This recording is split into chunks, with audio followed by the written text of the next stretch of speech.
Passionné par les requins depuis des décennies, j'ai souvent cassé ma tirelire pour acheter des billets d'avion afin d'aller voir ces seigneurs des mers. Dès la fin des années 1980, j'ai réalisé quelques tentatives, toujours infructueuses, au large de nos côtes d'Armor pour essayer de voir cet hypothétique squale. Un jour, j'ai appris qu'il n'était pas au large, mais proche de la côte. Alors, je suis allé tremper mes palmes, là où un pêcheur s'était fait prendre son maquereau par un maraudeur. Les bonnes manières veulent que lorsqu'on s'invite chez un aristocrate, il ne faut pas venir les mains vides. J'avais donc concocté une bonne soupe. Son odeur devait être appétissante, car il a remonté la piste odorante et j'ai pu enfin voir ce requin breton. Les requins-taupes communs étaient omniprésents dans la baie de Lannion et au large de celle-ci jusque dans les années 50. La raréfaction de ces proies ainsi qu'une surexploitation par la pêche de cette espèce de requin, appelée également veau de mer, ont entraîné une forte baisse des effectifs. Il n'y avait plus ou peu d'observations. À l'exception des initiés et des pêcheurs professionnels, la présence de ce supraprédateur était tombée dans l'oubli. Grâce aux mesures de protection de cette espèce, mais également de ses proies, ils sont de nouveau observés par des plaisanciers et des plongeurs. Même de la côte, quelques chanceux ont pu apercevoir ces sauts. La présence de ce super animal surprend, intrigue, inquiète, mais aussi attire. Le requin-taupe commun a des cousins très proches et pas des moindres. En effet, il fait partie de la famille des Lamnidés. Son plus grand cousin est le Carcharondo carcharias. Pour faire plus simple, le grand requin blanc. Ce Carcharondo, seul représentant de ce genre, peut atteindre les 6 mètres. Dans les publications plus anciennes, des tailles plus impressionnantes sont relatées, mais souvent, les requins étaient mesurés pendus. Les plus gros spécimens flirtent avec les 2 tonnes. Le grand requin blanc fréquente les mers tempérées, subtropicales, voire tropicales. On peut le rencontrer à Hawaï comme à l'entrée de l'embouchure du Saint-Laurent. Il évolue généralement dans une eau entre 5 et 25 degrés. Notre requin-taupe a également 2 autres cousins dans le genre Isurus. Ce sont des recordman de vitesse. L'Isurus oxyrhynchus, le requin mako en français, ou requin-taupe bleu, et le Isurus pocus, son nom vernaculaire est le petit taupe bleu. Les plus gros spécimens de ce genre atteignent les 4 mètres. Il fréquente essentiellement les eaux tropicales et tempérées chaudes, jamais dans des eaux inférieures à 16 ou 18 degrés. Notre requin-taupe commun partage le genre Lamna avec le requin-taupe saumon. Ce dernier, Lamna ditropis, fréquente le Pacifique Nord et plus particulièrement les côtes de l'Alaska. Comme le sous-entend son nom vernaculaire, il y chasse le saumon. Il peut migrer jusqu'aux côtes d'Hawaï. Il évolue dans des eaux jusqu'à 2 degrés. Les plus gros spécimens atteignent les 3 mètres de longueur. Au niveau vitesse, il n'a pas à rougir des records de ses cousins Isurus. Le requin-taupe commun a comme nom scientifique Lamna nasus. Les plus grands spécimens dépassent les 3 mètres. Il fréquente les eaux boréales et tempérées des 2 hémisphères. Il vit entre 2 degrés et 18 degrés. Sa zone de prédilection semble être comprise entre 5 et 10 degrés. Certains écrits décrivent même des eaux à moins de 2 degrés. Il existe 2 populations bien distinctes, une dans l'hémisphère sud, qui serait très peu étudiée, et l'autre dans l'océan Atlantique de l'hémisphère nord. Il y aurait très peu d'échanges entre la population nord-est et nord-ouest atlantique. Le requin-taupe commun possède un corps en forme de torpille, prolongeant un museau légèrement conique, mais allongé et pointu, d'où vraisemblablement son nom latin nasus. Il a 5 grandes paires branchiales. La couleur de sa robe sur sa face dorsale est grise ou gris bleuté. Sa face ventrale est blanche. La première dorsale est de grande taille, avec une bordure postérieure libre, très caractéristique de couleur blanche, qui permet une identification immédiate. La deuxième est nettement plus petite. La queue est typiquement crescentiforme, comme tous les lamidés. Elle présente une paire de fortes carènes sur le pédoncule caudal, ainsi qu'une paire de carènes secondaires à la base de la queue. Cette famille de requins est puissante et taillée pour la vitesse. Toute la famille a la particularité de pouvoir maintenir une température corporelle supérieure de 7 à 10 degrés à celle ambiante. Ils sont endothermes, et ceci grâce au système Retia mirabilia. Le taupe a un des systèmes le plus performants, juste derrière celui du requin saumon. Le Retia mirabilia est un système assez complexe. Pour faire simple, la chaleur métabolique générée par les muscles rouges est récupérée par un système de vaisseaux sanguins, sorte de récupérateur de chaleur. Les veines chauffées par les muscles entourent les artères qui sont ainsi réchauffées à leur tour. Ce système fonctionne en fait à l'inverse de la circulation sanguine. Notre lamna possède 3 systèmes, un au niveau orbital qui réchauffe les yeux et le cerveau, le deuxième pour ses muscles nageurs et le troisième pour ses viscères. Ceci permet à notre supraprédateur d'être très performant et de garder une très grande vitalité ainsi qu'une grande vigilance, même dans les eaux les plus froides. Il a une faible fécondité, il atteint une maturité sexuelle à un âge assez avancé. Les femelles sont matures entre 12 et 16 ans et les mâles vers 8 ou 10 ans.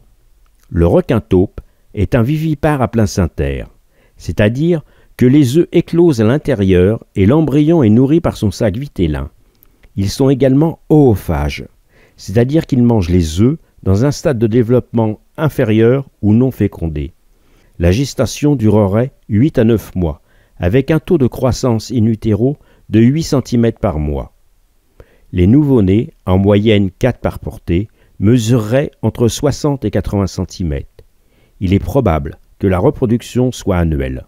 Il est estimé qu'il vit entre 25 et 46 ans. La génération pour cette espèce serait de 18 ans. L'accouplement aurait lieu en automne et la mise bas au printemps. Comme pour beaucoup d'autres espèces de requins, les femelles gravides se rendent dans des zones à l'écart des mâles et des juvéniles. En dehors de la période d'accouplement, il existerait une certaine ségrégation sexuelle. Les juvéniles se retrouvent dans certaines zones particulières. Le long de la côte de granit rose, il n'aurait été observé jusqu'à présent que des femelles. Voici une femelle filmée qui présente une morsure, vraisemblablement d'accouplement, sur la pectorale droite. Les requins cicatrisant très rapidement, cette morsure semble assez récente, ce qui permet de penser que l'accouplement n'a pas eu lieu à des centaines de kilomètres de l'observation. Où sont les mâles? Certaines femelles observées semblent gravides, comme celle-ci. Une étude sur la population femelle de l'Atlantique Ouest semble démontrer que les femelles migrent jusqu'à la mer de Sargasse pour mettre bas. Qu'en est-il pour nos requins bretons? Contrairement aux grands requins blancs et aux 2 espèces d'Issurus, les lamnas ne s'attaquent pas aux grosses proies. Le requin taupe commun est un prédateur actif et opportuniste, d'ailleurs comme beaucoup d'autres espèces de requins. Ses proies sont essentiellement des poissons osseux, comme le merlan, le chinchard, le maquereau, la sardine. Si l'occasion se présente, des céphalopodes, des crustacés et même aussi, quelquefois, des petits requins.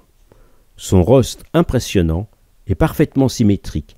Véritable pare-choc, il protège des organes sensoriels. Sa dentition ne lui permet pas de s'attaquer à des grosses proies. Il ne peut pas trancher. C'est pourquoi il ne s'attaque pas aux phoques, même aux bébés phoques.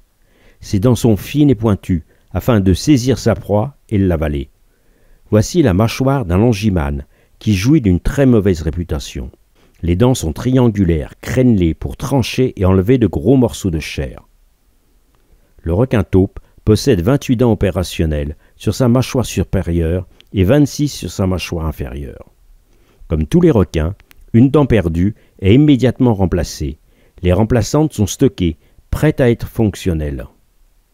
Une fois adulte, à part l'orque et le requin blanc, on ne lui attribue pas d'autres prédateurs. Il ne faut pas craindre de rencontrer ce seigneur des mers, il est magnifique. Rassurez-vous, nous ne faisons pas partie de ses proies potentielles. N'oubliez pas, il ne mange que des petites proies. Nous faisons du bruit, nos robinetteries et autres accessoires brillent, nous dégageons des champs électriques, même plusieurs, avec nos blocs, les détendeurs, nos appareils photo ou caméras, nous envoyons plein de signaux. Un prédateur en maraude viendra voir s'il n'y a pas une opportunité. Certains resteront à distance, ils ne sauront même pas que nous avions été observés. D'autres s'approcheront, peut-être même de très très près. Ils sont inquisiteurs, ils viennent voir. Ils ne viennent pas nous attaquer, ils sont curieux. Avec nos palmes, nous sommes quasiment aussi grands que les plus gros spécimens. Ils ne savent pas que nous sommes incapables de nous défendre et que nous nageons à la vitesse d'un escargot. Dans beaucoup d'interactions, le requin nous montre son ventre. Ceci semble montrer qu'il est en confiance. Quelquefois, ils viennent vraiment au contact, souvent attirés par les champs électriques des caméras. Comme d'autres espèces, ils viennent taper le caisson et repartent. Certains vont même revenir plusieurs fois sans agressivité. Ils testent et puis ils repartent. Quand cela m'arrive, je suis content de cette interaction. Il faut rester zen. Et si ce n'est pas le cas, quitter discrètement et calmement la zone. Ne pas montrer d'agressivité. Quand nous sommes plusieurs plongeurs, attention à ne pas l'encercler. Il faut toujours lui laisser de l'espace, afin qu'il se sente en sécurité. Comme tout animal qui se sent acculé, il va forcer, il va passer coûte que coûte. Il risque de vous bousculer en cherchant à se dégager. C'est vrai pour les requins, pour les phoques, les dauphins et tout autre animal. Il ne faut pas oublier que ce sont des animaux sauvages, même si certains ont l'air de sourire tout le temps. Nous n'avons pas les mêmes règles de jeu, surtout avec des individus de plusieurs centaines de kilos. Un coup de rostre de dauphin peut faire très mal. Il faut rester calme, la zénitude est de rigueur, pas de mouvements brusques. Nous ne sommes pas des poissons, ne nous comportons pas comme des poissons. Une position verticale est vivement conseillée. Nous ne sommes pas des proies, nous ne fuyons pas. S'il vient très près, le repousser doucement avec une caméra, une lampe éteinte ou bien avec la main, mais sans brutalité. Il est fortement conseillé de plonger avec des gants. Quand il est très proche, ces ampoules de Lorenzini détectent les champs électriques générés par les caméras ou les phares. Ses sens sont perturbés. Dans d'autres régions, ce sont des norias de plongeurs qui vont à la rencontre de requins ayant une toute autre réputation. Requin-tigre, requin-bulldog, longimane, requin blanc et très peu d'accidents, pour ainsi dire jamais. Alors, si lors d'une de vos plongées bretonnes, vous avez la chance de rencontrer, savourez ce moment exceptionnel. En plongée, il est très rarement observé ailleurs que sur notre belle côte bretonne. Gardez une attitude calme, des gants, évitez d'avoir trop d'instruments qui brillent pour éviter une hypothétique confusion et profitez de ce seigneur des mers qui revient sur nos côtes. Il était absent depuis si longtemps. À ma connaissance, il n'y a que 2 associations qui étudient ce requin sur notre côte bretonne. L'APEX, qui mène une campagne de pose de balises satellites et acoustiques. Le requin étant immobilisé, les scientifiques en profitent pour faire d'autres examens, notamment une biopsie pour une analyse de l'ADN. L'association des requins et des hommes, composée de scientifiques qui sont également plongeurs, constitue une base de photos d'identification et réalise également une étude comportementale. 2 projets complémentaires sur notre requin breton vont nous permettre de faire un peu mieux connaissance avec lui. Je vais conclure en citant Isaac Newton. Lorsque 2 forces sont jointes, leur efficacité est double.